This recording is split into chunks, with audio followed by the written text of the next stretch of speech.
दोस्तों, अगर मैं आपसे कहूं कि दुनिया के सबसे अमीर और ताकतवर मुल्कों में से एक मुल्क का नक्शा अगर ग्लोब पर देखें तो सिर्फ एक छोटी सी नुक्ती की तरह लगता है, तो शायद आप यकीन न करें, लेकिन ये सच है।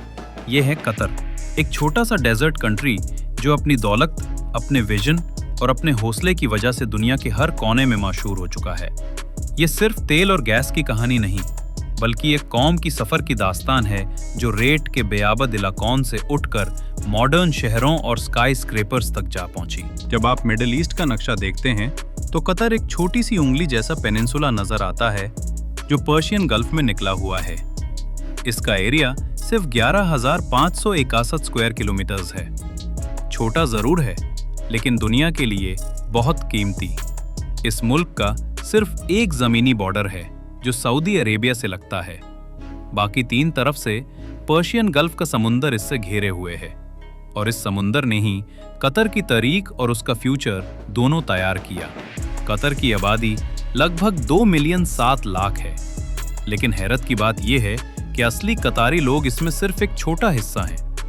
बाकी सब फॉरेन वर्कर्स और एक्सपैट्रिएट्स हैं जो दुनिया भर से यहाँ आए।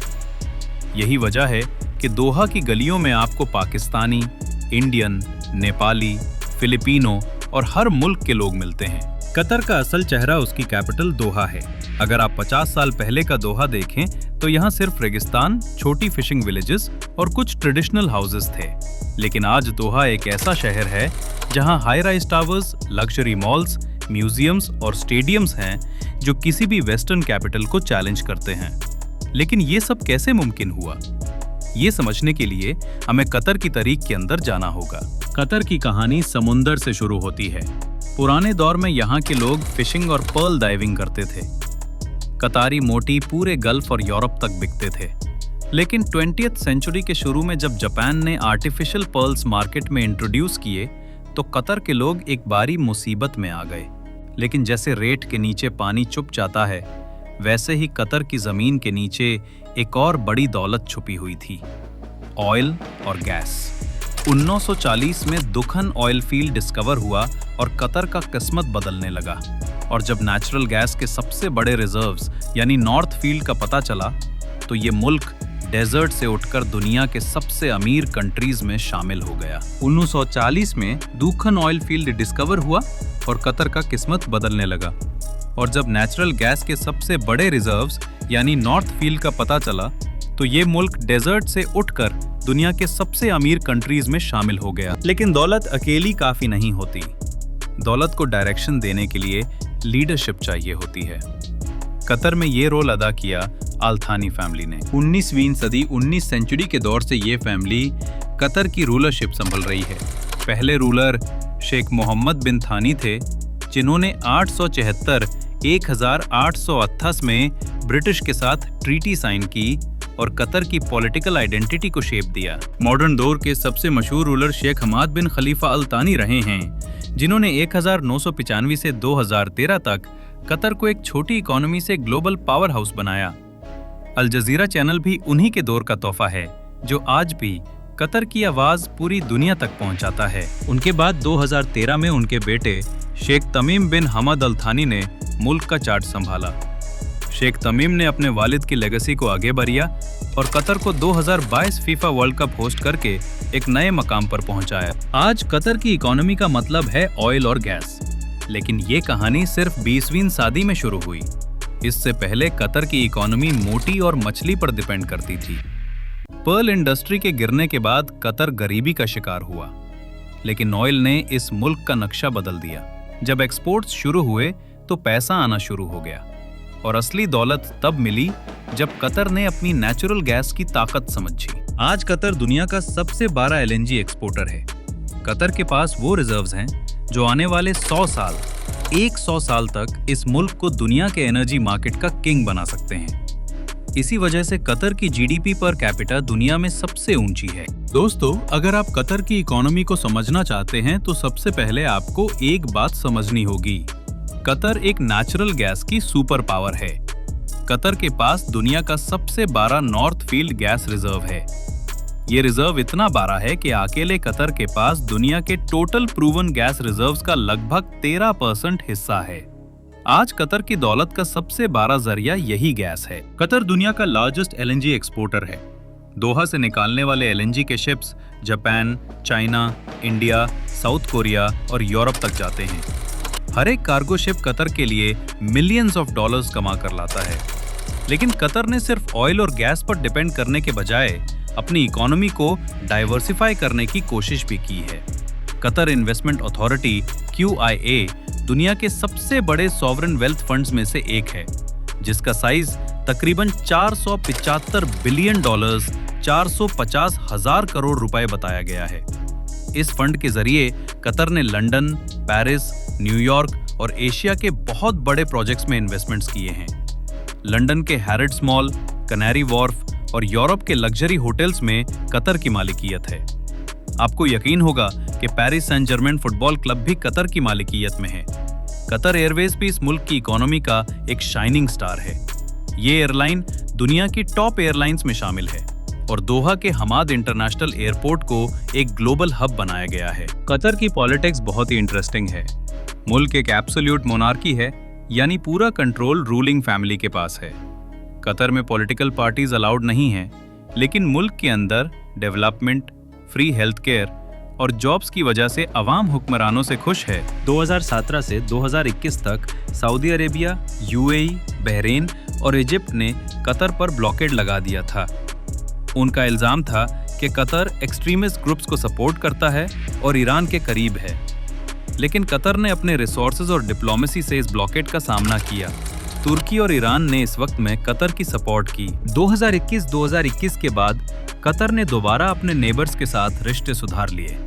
2020-2022 फीफा वर्ल्ड कप होस्ट करने से कतर की ग्लोबल स्टैंडिंग बहुत मजबूत हुई। इंटरनेशनल लेवल पर कतर की डिप्लोमेसी बहुत एक्टिव है।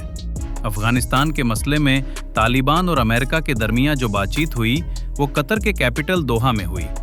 इसने कतर को एक ग्लोबल मीडिएटर बनाया।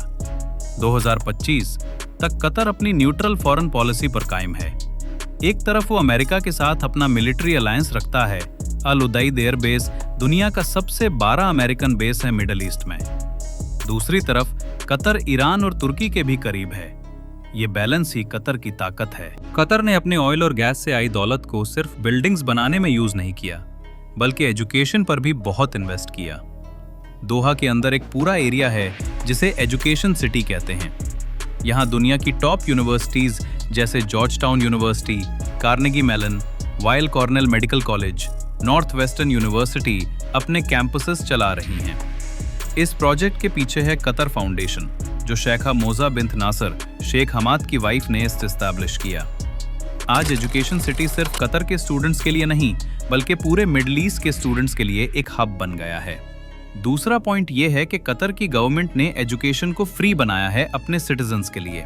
स्टूडेंट्स को स्कॉलरशिप्स और फॉरेन यूनिवर्सिटीज में पढ़ने के लिए मदद दी जाती है। हेल्थ के मामले में भी कतर बहुत आगे है। यहाँ के हॉस्पिटल्स और मेडिकल सेंटर्स मिडल ईस्ट के सबसे एडवांस्ड हैं। कतर की आवाम के लिए हेल्थ केयर फ्री है। हमाद मेडिकल कॉरपोरेशन कतर का सबसे बड़ा हेल्थ केयर प्रोवाइडर है, जो मल्टीपल हॉस्पिटल्स और रिसर्च सेंटर्स चला रहा है। दोहा में सिद्रा मेडिसिन हॉस्पिटल एक वर्ल्ड क्लास हॉस्पिटल है, जो वुमेन और चिल्ड्रन के लिए स्पेशल बनाया गया है। इस प्रोजेक्ट पर कई बिलियंस ऑफ डॉलर्स खर्च किए गए। कतर का गोल है कि वो अपनी हेल्थ सिस्टम को इतना मजबूत बना ले कि आवाम को फॉरेन ट्रीटमेंट की जरूरत ना पड़े। 2025 तक कतर की हेल्थ केयर रैंकिंग दुनिया के टॉप 20 में शुमार की जाती है। अब बात करते हैं कतर की रूह की, उसकी कल्चर की। कतर की ऑफिशियल लैंग्वेज अरबिक है और इस्लाम यहाँ का ऑफिशियल रिलीजन है। अक्सर लोग सुन्नी मुस्लिम हैं, लेकिन फॉरेन वर्कर्स की वजह से यहाँ हर कल्चर का मिक्सचर मिलता है। ट्रेडिशनल कतारी लाइफस्टाइल अभी भी मौजूद है। मर्दों का ट्रेडिशनल ड्रेस है थोबे और औरतों का अबाया। कतारी लोग अपने मजलिस और हॉस्पिटैलिटी पर फखार करते हैं। अगर आप किसी कतारी के घर जाओ तो वो आपको कहवा, अरबिक कॉफी और खजूर जरूर ऑफर करेगा। दोहा में सूक वाकिफ एक मशहूर ट्रेडिशनल मार्केट है, जहां से tourist traditional clothes, spices, perfumes और सूवेनियर्स लेते हैं। कतर की मॉडर्न कल्चर भी बहुत स्ट्रांग है। दोहा में म्यूजियम्स जैसे म्यूजियम ऑफ इस्लामिक आर्ट और नेशनल म्यूजियम ऑफ कतर बनाए गए हैं, जो ट्रेडिशन और मॉडर्निटी का कॉम्बिनेशन दिखाते हैं। कतर अल जजीरा चैनल के जरिए अपनी कल्चर और आवाज को पूरे वर्ल्ड तक पहुंचाता है। कतर का नाम आज स्पोर्ट्स के बगैर मुकम्मल नहीं होता, खासकर फुटबॉल। जब 2010 में फीफा ने अनाउंस किया कि 2020 FIFA world cup Qatar host करेगा, तो दुनिया भर में लोग हैरान रह गए। एक छोटा सा डेजर्ट मुल्क जो पहले कभी फुटबॉल मैप पर बड़ा नाम नहीं था, वो सबसे 12 फुटबॉल टूर्नामेंट का होस्ट बनने जा रहा था। लेकिन कतर ने दुनिया को दिखाया कि दौलत, विजन और प्लानिंग से सब कुछ मुमकिन है। 7 नए स्टेडियम्स बनाए गए जो हर एक अपनी डिजाइन और टेक्नोलॉजी में यूनिक थे। स्टेडियम्स को इको फ्रेंडली बनाया गया, जहां तकरीबन हर चीज सस्टेनेबिलिटी पर बेस्ड थी। वर्ल्ड कप के दौरान दुनिया के लाखों फैंस दोहा और कतर के शहरों में आए।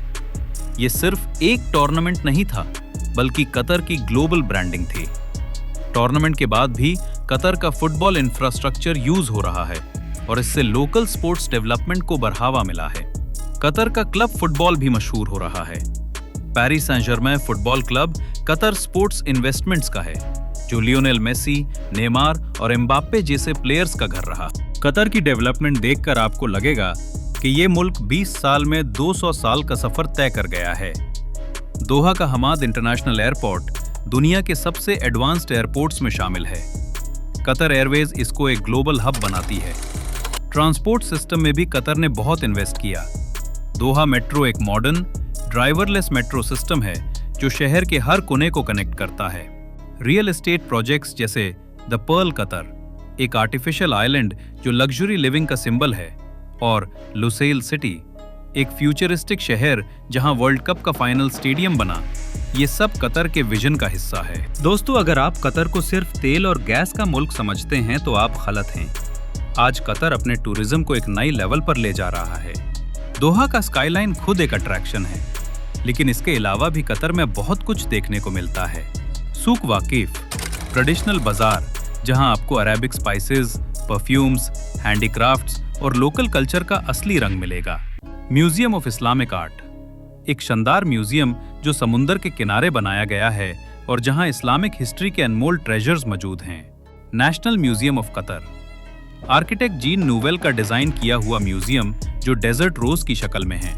कतारा कल्चरल विलेज, एक कल्चरल हब जहां कॉन्सर्ट्स, आर्ट एग्जीबिशंस और फेस्टिवल्स होते हैं।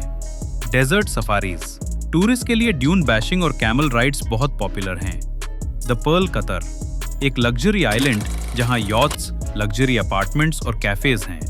कतर ने अपने वीजा पॉलिसीज को भी रिलैक्स किया है और अब 80 से ज्यादा ममालिक, 800 से ज्यादा कंट्रीज के सिटीजन्स वीजा फ्री एंट्री ले सकते हैं।